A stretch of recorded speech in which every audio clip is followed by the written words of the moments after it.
fucking piece of shit! You motherfucker! I hate you! I'm gonna fucking cut your fucking head off! Yeah, off with your fucking head! Yes! I'm gonna fucking drag out your intestines! I'm gonna slurp them like noodles in the night! I'm gonna take your brain out of your skull! Exchange them for my butt cheeks! I'm gonna fucking rip your eyes off! And I'm gonna exchange them with my balls! And then I'm gonna fucking keep killing that fucking disgusting piece of shit body of yours! And the violence will go to my brain, and I will be satisfied for the rest of the fucking night!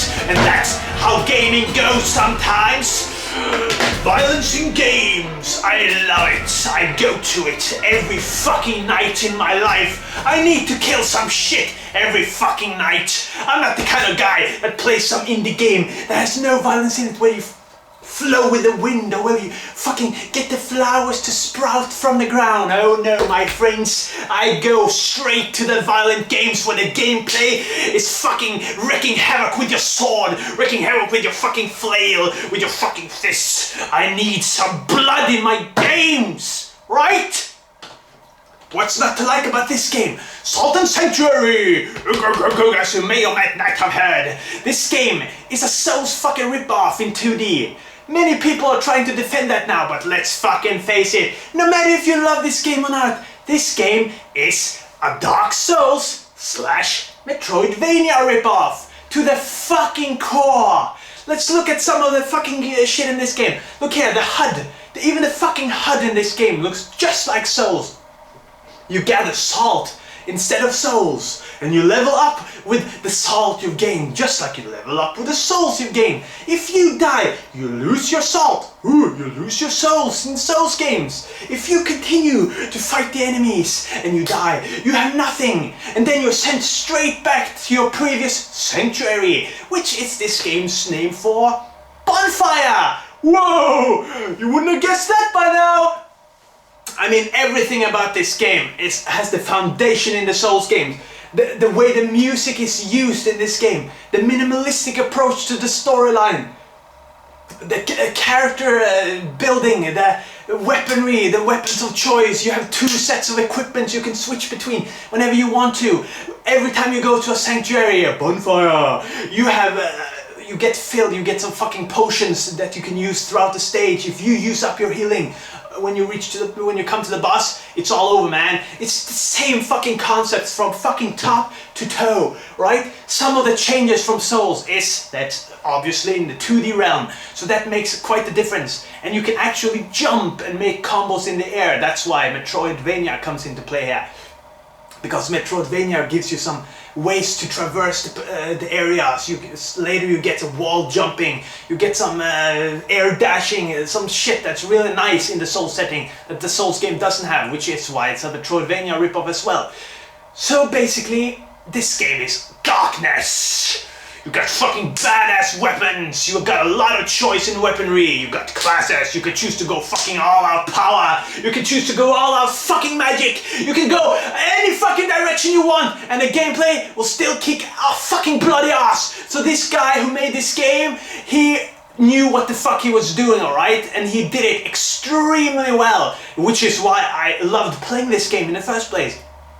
You don't want to go to this game for the story, alright? The story is extremely minimalistic. You start off on a ship, and then you get some lame, thin storyline about saving the princess. Oh, you must save the princess. Oh, this is very innovative. I've never experienced anything like this before. And then you head over onto the fucking island, and then you start exploring the island, and you get one big boss after another, which doesn't make any sense in the story, so you won't care about the story. Trust me. Fuck the story. Fuck the NPCs in this game. The non-playable characters in this game does not challenge the NPCs in any of the Souls games, or pretty much any of the Castlevania games. The writing is bland as fuck, so you don't care about that. You only play this game for the atmosphere and the fucking gameplay and all that good shit, right? So you got huge fucking bosses in this game, and they're pretty challenging, but unlike Souls, it doesn't have an online mode. So, it's easier. They fucking nerf the difficulty compared to Souls, because they know in Souls you need some fucking help at times. Some people can do it fucking solo and it's hard as fuck. Sometimes you die like 15-20 times on a boss or whatever if you play it solo. But in this game, you'll be able to kick ass on most bosses on the first fucking go. That's what I did. I died like 5 times on a couple of bosses. So all in all, throughout the game, I fell off some cliffs, died around 30 deaths. Right? When I played Dark Souls and Demon Souls, I fucking lost count on how many deaths I had. So the difficulty spikes are not as good as in Souls. So that's to be a Souls ripoff. That's a little disappointed, I must say. I'm a little disappointed by that, alright? I wish I would die a little more challenge. But still fucking good. It's just enough challenge to get your heart pumping just a little bit, but it won't fucking burst out of your chest like when you play a Souls game. When I played Bloodborne, and I fucking fought the first real boss in the game, Gascoigne. You remember him? Fuck me! My heart was pounding so fucking hard. I died on him. I was fucking afraid to get into that battle again because my mental state wasn't ready yet. I had to fucking man up. I had to get like, oh, come on, I'm gonna take him this time. Then I went to the battle and my fucking heart pounded out of my chest. And when I finally beat him, I had like this much HP left. And then my hands were like this. I had to fucking take a break because I was so fucking excited from that boss battle. You'll get nothing like that from this game. But it's still very entertaining. And what bothers me a little bit is the reception for this game is so fucking amazingly well that it's almost like people act like it challenges the game it's ripping off, and it does not. I tell you right now, it does not. It doesn't have half the atmosphere as the Souls games. The areas are not as memorable as in the Souls games, alright? There's a lot of lacking in the art department. The art style in this game, look at this fucking face. Is that some ugly fucking shit? It's like a very average artist made this game. It's like he loves to draw, right? But he didn't get to a level yet where it looks amazing, but he still decided to make it. That's the feeling I got from this game. So I felt the art style was ugly as shit at times. Some of the environments, really good, I must say. Some of the environments, pretty good. The characters looked like fucking shit. Looked like some retarded 10-year-olds with mustaches and beards. I did not like the art style in this game. And let me tell you right now, the music in this game has the same minimalistic approach that the Souls games have. But it does not have the same impact when you meet a boss and an epic battle starts in Souls. You're like, yeah. Even if I am not a big fan of the Souls games music, the music is fucking epic and you get pumped by it. In this game, I hardly noticed any music. I know there's a boss battle music, but I can't remember shit. When I'm playing, it's like it's way gone. And when you're at the sanctuary, there's a music track playing. Sometimes when you're exploring, there's a music track. If you ask me right now, after I've spent 15-20 hours on this game, which is about the time you need to complete this game, I would say there are like 5 tracks in the whole fucking game. If you told me there are 30 tracks or something, I would be blown away because it's bland as shit. If I made music for this sounds fucking selfish and cocky, I know, right? I'll just take one of my tracks here from my orchestral music. I'll just put it right into the gameplay here.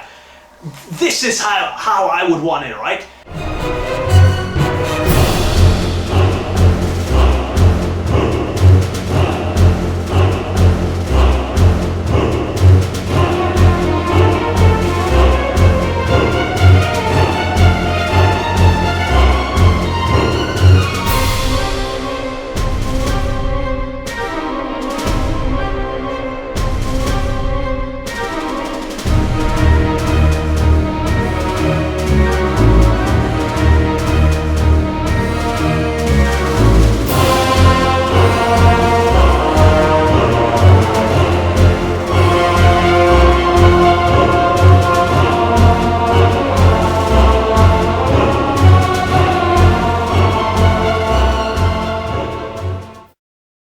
And since it's a Metroidvania type of rip-off game as well, I'm thinking Castlevania all the time.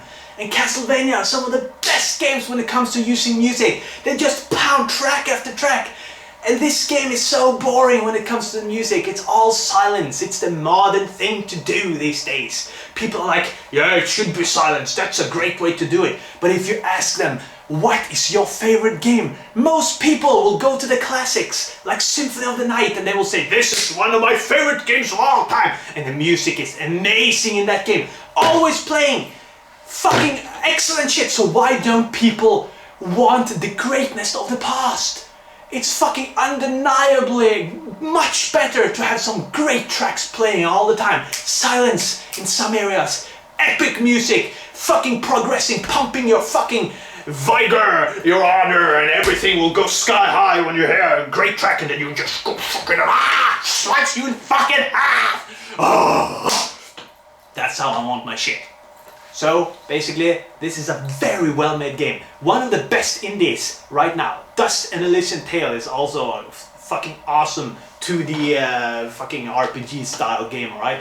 Action RPG. So out of all the indies released on PSN right now, Salt and Sanctuary is easily one of the best, alright? Along with Dust and Elysian Tale. Bastion was alright to me, not a huge fan, still a good game. So there aren't a lot of indies to pick from. So Salt and Sanctuary easily comes off on top. That's not a huge or big accomplishment in my book. Because compared to the AAA games or the Japanese made niche games with fucking great ideas, it does not come close to me personally. But it's still a fucking great game. I enjoyed it from start to finish, much shorter than a Souls game, and that was a good thing in this case. Because the labyrinthic structure of the game was kind of confusing, and since the areas weren't as memorable, I got kind of bored of some areas, and then I just wanted to get to the next boss so I could progress the game. I had a lot of ups and downs with this game, but the combos you could do, Jesus fucking, that's one of the things that sets it apart. You can combo in the magic into your combos, so you attack, then boom, you finish with a fucking magic blow, and that kind of shit is really cool. Some of the few unique things this game has, and I thought it was good. Not enough to say, God damn, this game stands on its own 2 feet. It can stand up to against everything against in the world. Blah, blah, blah, blah, blah. It does lack an identity, and you just have to admit it. Even if you love the game, it does lack an identity. This is my review of Salt and Sanctuary, and I recommend it, my friends. I recommend it. I give it 8 Pepsis out of fucking 10 because the gameplay is rock solid. Almost nothing to complain about in the gameplay department. 2 points off on art style, boring music, fucking rip off. And that's my conclusion, my friends. Any questions? Ask me below. I will answer them with my metal spirit and my Pepsi in hand. I will tell you right now, go out and slay some fucking beasts. You gotta climb